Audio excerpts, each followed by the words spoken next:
C'est l'un des plus gros employeurs de la ville de Caudry.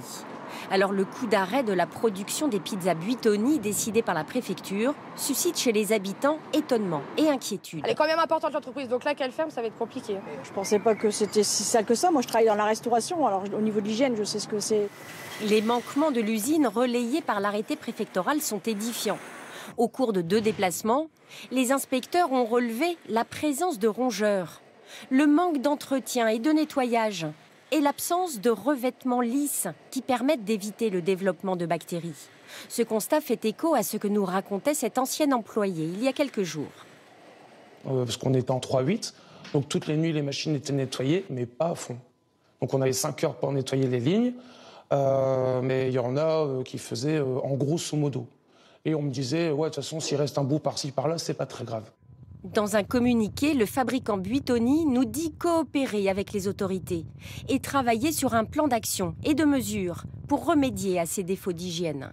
Pour cette avocate, ce type de sanctions administratives concerne généralement la restauration.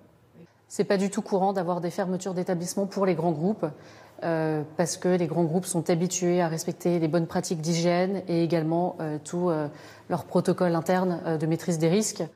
Pour la mère du petit Yatis, gravement intoxiquée par la bactérie Escherichia coli, il était plus que temps de stopper cette production. Heureusement que ça ferme aujourd'hui parce que les enfants ont été touchés, mais demain ça peut être d'autres enfants. Donc oui, heureusement que ça ferme, c'est un soulagement aujourd'hui. Elle a porté plainte. Le pôle santé du parquet de Paris a ouvert une enquête pour identifier la chaîne exacte des contaminations. Les pizzas Buitoni, les chocolats Kinder et donc ces fromages grains d'orge, eux aussi vendus en grande surface. S'agit-il d'une malheureuse loi des séries ou est-ce la preuve que les autorités sanitaires sont de plus en plus vigilantes, ce qui serait plutôt rassurant? Cela pose en tout cas la question des contrôles dans l'industrie alimentaire. Comment sont-ils réalisés? À quelle fréquence? Cyril Adrien-Salmon et Alexandra Vieira.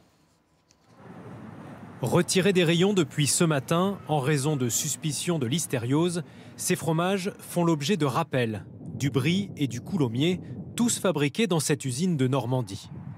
À partir du moment où c'est de l'alimentaire, ils sont obligés de respecter les protocoles sanitaires. L'origine de la contamination a été identifiée chez le producteur de lait, selon le directeur de la fromagerie que nous avons rencontré cet après-midi. Il n'y a aucune intoxication humaine qui a été identifiée à partir de ces fromages. Nous sommes vraiment, encore une fois, sur une procédure très en amont de précaution. Ce retrait est le résultat d'un contrôle réalisé par l'un des distributeurs des fromages. Car dans l'agroalimentaire, le suivi qualité se fait à chaque étape de la production. Comme nous l'avions constaté après l'affaire du lait contaminé Lactalis en 2018 dans cette fabrique de yaourts. Des prélèvements y sont réalisés régulièrement par du personnel habilité dans l'entreprise, mais aussi par des laboratoires indépendants. On est obligé de se munir d'une armada de contrôle pour garantir que tout au long de la chaîne de production, le process est bien maîtrisé. Que se passe-t-il ensuite? C'est aux autorités sanitaires de vérifier les produits, d'inspecter un site, au hasard ou en raison de suspicion, avec cependant une constatation ces dernières années. Une baisse du nombre d'agents et donc, par ricochet, une baisse du nombre de contrôles. Et c'est quelque chose qui avait déjà été pointé du doigt lors de l'affaire Lactalis. Pour autant, la France reste l'un des pays les plus sûrs en termes de sécurité alimentaire. Dans les années 60, il y avait à peu près 15 000 morts par an d'intoxication alimentaire. Aujourd'hui, c'est de l'ordre de 250. Les contrôles sont plus efficaces, plus réguliers et les analyses biologiques beaucoup plus précises.